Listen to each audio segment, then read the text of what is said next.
memang kemarin beberapa saat yang lalu tentang Pancasila itu tidak hanya untuk tentara, tidak hanya untuk PNS, tapi juga untuk semua rakyat Indonesia. Ini saat saya mengisi acara untuk calon-calon jenderal, calon-calon jenderal yang ada di Republik ini, dan mengisi ceramah di sana. Mantap. Juga di Korem Pamungkas, ya, dan ini jadi. Dan tidak hanya itu, juga di akademisi kita juga perlu untuk bicara tentang Pancasila. Dalam banyak hal juga, ya, juga para mahasiswa. Ini ada 1.200 mahasiswa kita ceramah atau mendakwah Pancasila tentang hal tersebut. Ya, ini juga sama, dialog kerukunan antar umat beragama. Ya, kita Pancasila itu adalah korbit, bisa itu adalah warga negara Indonesia. Dia adalah tentang bagaimana kita untuk mendirikan dan hidup bersama secara berdampingan, secara damai. Ini teman sahabat-sahabat saya yang dari Kristiani, Hindu, Buddha, ya, biasanya kita keliling ke daerah-daerah untuk mensiarkan Pancasila. Bapak Ibu sekalian, tadi saya katakan ini adalah gambaran tentang peta Indonesia, ya. Peta Indonesia tentang bagaimana peta Indonesia itu begitu luas, terbesar di penduduknya, terbesar tempat di muka bumi ini, ya.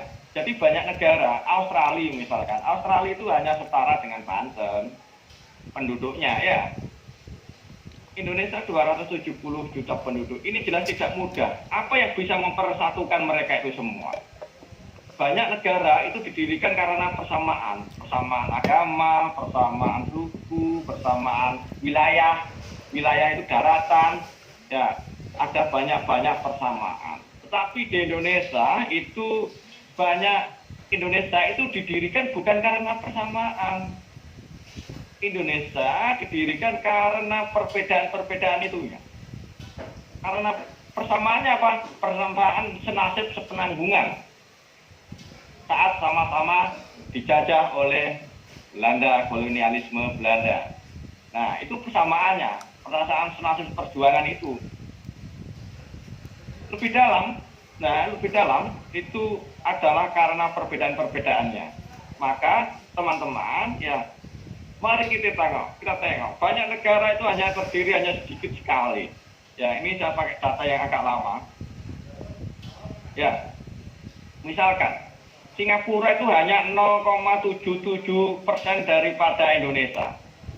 Ya, totalnya itu hanya 1,8% dari penduduk Indonesia. Jadi mengelola Singapura, mengelola negara lain itu ya jangan disamakan dengan negara-negara yang hanya 1, sekian persennya dari penduduk Indonesia. Bahkan banyak negara itu berdiri itu hanya dari beberapa saja. Ini menjadi sangat absurd saat kita mencoba menyamakan Indonesia dengan banyak negara di luar sana. Myanmar itu hanya kurang dari 18% dari jumlah penduduk di Indonesia. Laos hanya kurang dari 3%. Ya, jadi mengurus Indonesia itu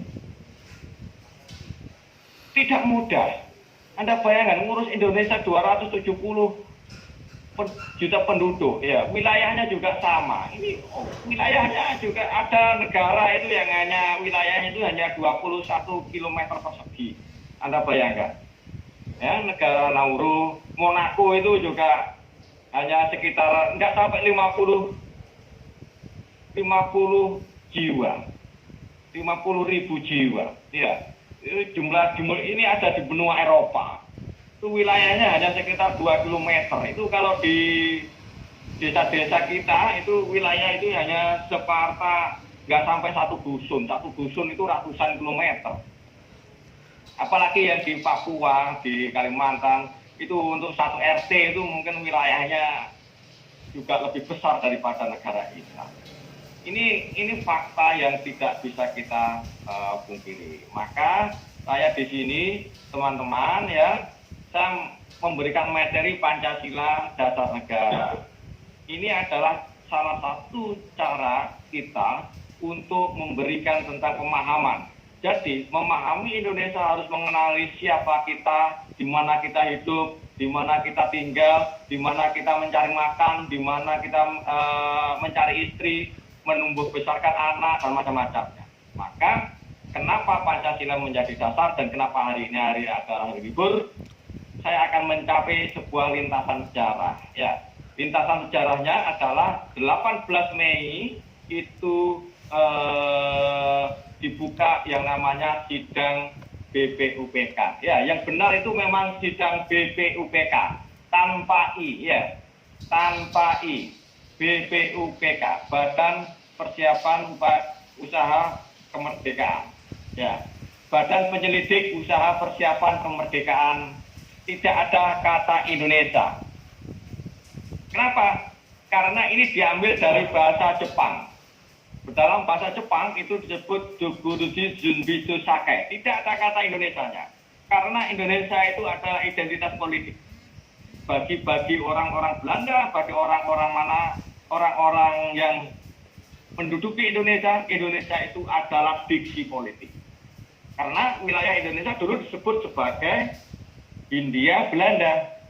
Ya, bagian dari orang India yang ada di India.